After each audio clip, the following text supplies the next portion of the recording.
Power 105.1, New York Hip Hop and R&B, commercial free. If you're just joining us, as promised, I got my girl Angela Rye on the phone. I'm so bummed that it's on the phone because I really have been wanting to get you in here. But obviously with circumstances the way they are, you are one of the people that I really wanted to speak to right now in this moment. So thank you for that. And of course, we'll get to the in-person at some point. We got to do it, Angie. You know I love you too. For those of you who don't know, that's my girl. I'll text her. And just from the first moment we've met, I felt that. So thank you, sis. Nah, thank you. And thank you for calling today, man. There's so much to get to. First, with this story that came out today, and maybe you can clarify for people how important it is. Attorney General Ellison has elevated the charges against the police officer that killed George Floyd from third-degree to second-degree murder, and the three other officers are also going to be charged with or have been charged with aiding and abetting and second-degree murder. What does that mean? What is the difference between third degree, second degree? Is it enough? Well, so the first thing that we should know is that in these cases, what happens is, and we saw it honestly in Baltimore with Marilyn Mosby, who is the DA in Baltimore, with Freddie Gray.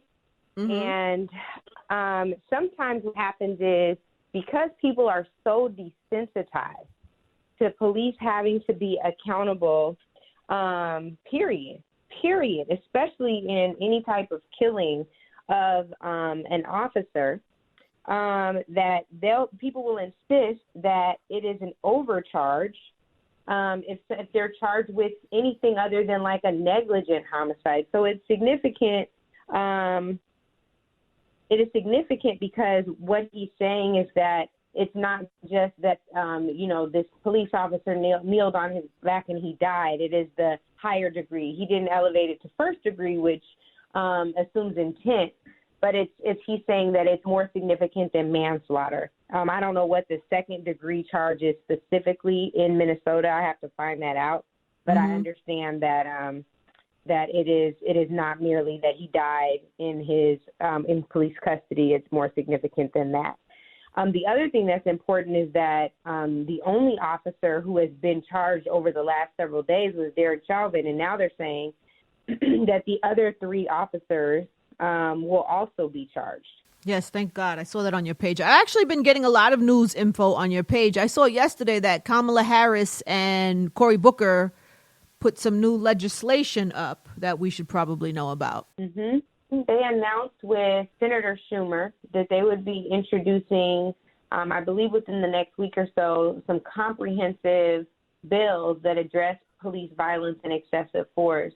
What we've seen right now, and shout out to Congressman Hakeem Jeffries, who I know is a member from New York, and I'm sure you've spent some time with him, Angie. Yes. He introduced some legislation that would outlaw the chokehold and would make it a civil rights violation, federally outlaw the chokehold and make it a civil rights violation. Amazing. Yeah, they're expanding Hakeem's bill because he introduced that when Eric Garner died. They never passed that bill from when Eric Garner died, so or was killed. Let me say that right.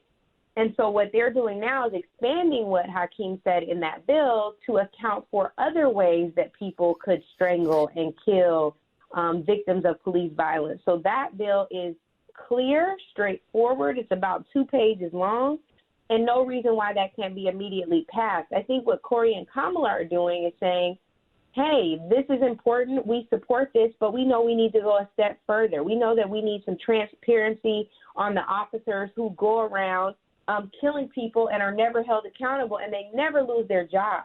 Forget talking about prosecuting them. They still work there. They get paid while they're being investigated. So they have some measures that would address that, some measures that would put them into a database so they can't leave from one department in one state and go somewhere else. There are a bunch of things they're doing. And I think, again, Angie, just to double down on the point relating to why it's so important for us to vote, imagine what would have happened if Kamala Harris in 2016 didn't become the first Black woman from California to sit in the United States Senate and only the second Black woman, period, in history in the United States Senate. Imagine if Cory Booker wasn't there from New Jersey, right? Like we need more than 2 Black folks. I know there's one more, Tim Scott, but sometimes he forgets where his allegiance lies. Right. We need more than 50 Black people in the United States Senate. For We need sure. more Black people in Congress. Overall, we need people of color to stand together in times like these to ensure that our literal lives are protected.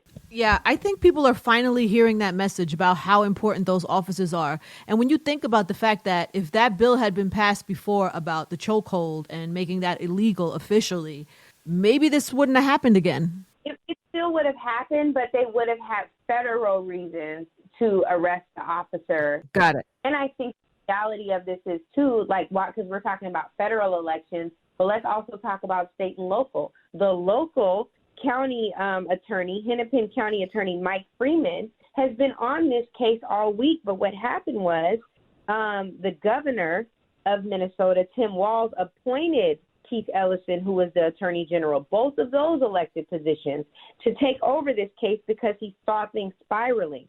He didn't do it because he knew that the Hennepin County attorney would do the right thing. He did it because they started seeing all of the civil unrest, all of the property destroyed. There was pressure. The people made that happen. The people got that to That's happen. right.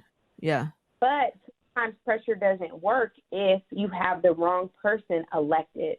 And so at least he responded to pressure. Should he have done the right thing on the outset? Absolutely. But you at least want people who respond to pressure and demands in elected offices. Right, at least, right? Speaking of pressure and demands, how are you dealing? Because I'm sure everybody wants to talk to you right now, and I know you've been very vocal and very busy. Are you okay? Are you hopeful? Are you frustrated? It's both. Yeah. I think the trying nature of this time, and I know you relate to it because we were talking about it, is that we feel hopeful because you look at all these young people that have hit the streets to express themselves. I don't know if you saw the picture of the young man who went and protested in his graduation robe because he wasn't able to march across the stage. That's what he chose to protest in, Angie. Wow. So you see that, man, you believe that, like, your voice matters. Good, it does. Like, you believe that you being out here on the street, standing in solidarity with other people who have the same value systems as you, you're out here. That is wonderful. But at the same time, when I look at rubber bullets flying, we both know Deion Jones, one broke his face. I heard that. We know how beautiful and loving Deion is. Yeah, Dion is a mutual friend of ours, and it's just like the kindest, dopest, most fun person. Not somebody that you would ever want that to happen to. Yeah, people like that getting hurt. It's like, are y'all kidding me? The reason we're out here is because of police violence. And the way you respond is with police violence, excessive force. Like, at what point does that system get dismantled and do we become safe? So I'm hopeful, but I'm also frustrated because I'm like, we literally can sub out names for the same incident. That's where we are. And that is not okay. It is the year 2020. And we are still fighting the same battles of our forebears. Like, we're still fighting the fact that Black people's initial introduction to law enforcement in this country were vigilantes who were chasing people who were escaping from slavery and trying to return what they deemed fugitive slaves back to their masters. And that is still the experience that we're having right now. I know. It's unbelievable. I talked to my son yesterday because I was curious from his perspective as somebody who protests often and has been for many years, what the feeling is, because we all know this feels different, right? It feels like it just feels different. And we're all hoping that, or we're all understanding that it has to feel different on the other side of the protest, that there has to be new things that take place. How do we ensure that this is just not another big moment and then we're back to, business as usual? How do we do that? I know we have to vote. I know that. Yeah, would you say that's the most important? Like, voting is a part of it. And Angie, I think if there's one thing that people of color could learn from people in power, it is that voting is not optional. It's required of us, but it's only the first step. It requires our collective engagement. Politics, whether we engage in it or not, is always going to impact us. And whether we like it or not, these cases with police officers, police violence is a partisan issue. That's not me saying that racism is partisan, because we know that's not the case. It exists on both sides of the aisle and no aisle. But what is the case is that if we don't stand up for what we know we should be paid, if we don't stand up for how we know we should be educated, if we don't stand up for how we know we should be taken care of from a healthcare perspective, if we don't stand up for how the government should interface with us, we will always be left behind. We will always be invisible. We will always be voiceless because we didn't make ourselves appear and we didn't make ourselves worthy. And so at the end of the day, it's incumbent upon us to say, I know I'm powerful and I'm demonstrating my power by showing up in these three ways, whatever these three ways are. Mine will be, I'm reaching out to members of Congress to say, this legislation needs to be stronger. Here are my ideas. The way that I show up is by lifting up all of the demands from these organizations like, again, Color of Change, Campaign Zero, Black Futures Lab, who are doing incredible work in the community. I'm going to lift up their work to ensure that our folks know that there are places for them to plug in and they don't have to feel alone. And the third thing I'm doing, Angie, which is radical, is engaging in self-care practices so that I can show up for my community. If I don't take care of myself and create that spaciousness for me every day, I cannot be my best self. How do you do that? I take a break. I go to sleep when I can. This has been a hell of a, I'm not going to lie to you. I've been waking up in the middle of the night almost every day for the last week or so, maybe a little longer. But I take time to talk to people I love. We did a Zoom call for my dad's birthday yesterday. And Angie, he's an activist for real. And for him to say the best birthday present for me is watching all these young people out here making sure change happens. I mean, wow. I love that. That's and I hope we can all find those three things. I hope you have your three things, Angie, and you tell your listeners what you're doing and how you're engaging so they have a model to follow. You're such a great leader and a great human, and I just thank you for using your platform in such a responsible way. Oh man, thank you. As you were saying yours, I thought to myself, because I'm always trying to check myself and make sure I'm using my platform the right way, or what else can I be doing, and talking to people that could maybe help me get, because when I get stuck, you need help. Sometimes you got to ask for help.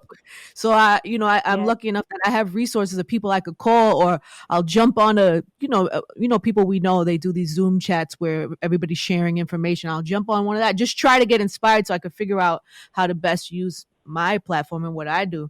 But I, while I'm listening to you say your three, I was literally thinking to myself, I need to clearly define my three. So I'm going to work on that today. Thank you for that. That's a good thing to be able to do. Let me just ask you this real quick, because we were talking about Kamala Harris before. Do you think that she's going to be Joe Biden's pick for vice president, or that she should be? Well, let me tell you this. I think if people pay attention to what she said yesterday in that presser, it was by far one of the most compelling things I've heard about race in this country and police violence. And I just don't see how he loses with Kamala. What he will lose is how he will lose is if he does not pick a Black woman running mate. We've issued demands to George Biden, Lord, Joe Biden. George Floyd is on my heart, so let me just honor that. But Joe Biden, to pick a Black woman VP and select a Black woman Supreme Court nomination when he has that opportunity, he's committed to that publicly. It shouldn't be hard to keep that. And third, to really come up with a comprehensive Black agenda that is meaningful and at this point, Angie, radical. In order for us to survive in this country, it requires radical change. You cannot pacify us. You cannot incrementally introduce legislation and sign bills into law that will save us. This moment requires something as significant as the Civil Rights Act of 64, the Voting Rights Act of 65, and the Fair Housing Act of 1968. I've been saying that we need a civil, human, and economic rights act. That is what Joe Biden should be pushing. That is what these members of Congress must push. That is how we will survive and finally get to our rightful place in this country. Yeah. I agree with everything you just said. I saw Kamala's speech yesterday, and I felt the same way. It was the first time I felt somebody in that position, or could even be in the position of vice president, that I felt. Because even Biden in his speech, I felt I liked the last speech he gave. I felt it was better, but I still don't feel, I wasn't convinced he was there yet. Now, granted, nobody wants Trump in the White House anymore. I just want to say that clearly. But I still want more from Biden. I just want Biden to give us more. And when I saw Kamala speak yesterday, I was moved, and I would feel differently about Biden if he were to choose her. Yeah, I'm close to Kamala, so I know her really well. I know her heart. And I have a tremendous amount of respect for her, and I know she cares about moving us forward. To me, the people who are connecting with activists, with organizers, with advocates, and have their numbers on speed dial, that's a place where if I was Joe Biden's vet team, that's what I would be looking for. Like, where do you normally talk? Or who do you normally talk to? And why is the dog barking right now? What kind of dog is that? He sounds huge. Sounds like he need to be on the front line. He sounds like on the front line, getting on my nerves right now. Be quiet. But yeah, I think that that Kamala is one of those people where the relationships that she has with the activist community aren't convenient. Like, we started seeing Amy Klobuchar, the Black Press Tour she should have done during the primary, child. She's been running all over the place, talking, trying to clean up her mess in Minneapolis. Since you are disqualified, even if you marched out in front of these charges today, you've been disqualified because your county, while you were county attorney, you had the opportunity to prosecute this man who killed George Floyd, and you neglected that opportunity. So I've been saying, Angie, more than selecting which Black woman he picks, I'm saying no way to Amy K. That is disqualifying, period. When do we find that out? Is that soon? When does he have to pick? Shouldn't he be picking now? Yeah, and it's supposed to be in August. So he's supposed to go through a whole vetting process. That vetting committee has been named. Initially, they were saying that they were going to name somebody in July, and now they're saying in August. So we should be hearing that soon. If I were the Biden campaign, Angie, I would be trying to announce somebody like yesterday. The guy needs all the help in the world. And to your point, like, I'm not supporting Donald Trump. If anybody's confused about that, they need to go run the tape back. There are several receipts.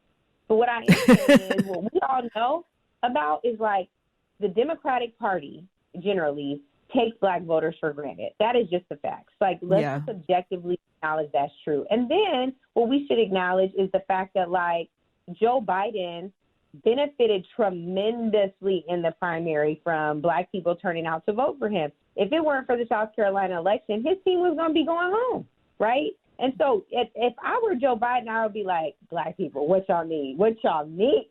Because it's like, Today would be a good day. Today would be a good day, Mr. Biden. Today would be a good day. Yeah, today. Do the right thing by people. And it's not just like, oh, thank you, I've never taken you for granted. That's lip service.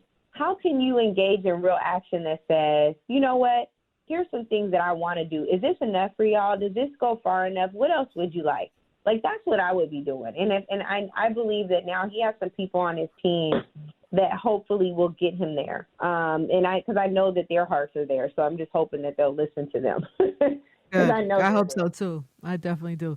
And I appreciate you, Mama. Thank you so much for taking the time to call in today. Thank you. And please continue to take care of yourself, because, you know, what you do is really important. So we need you healthy and strong. We need you healthy and strong too, sis. Thank you. And I'm here anytime you need me. Thank you. I'm taking you up on that for sure. Angela Rye, everybody. It's Power 105.1.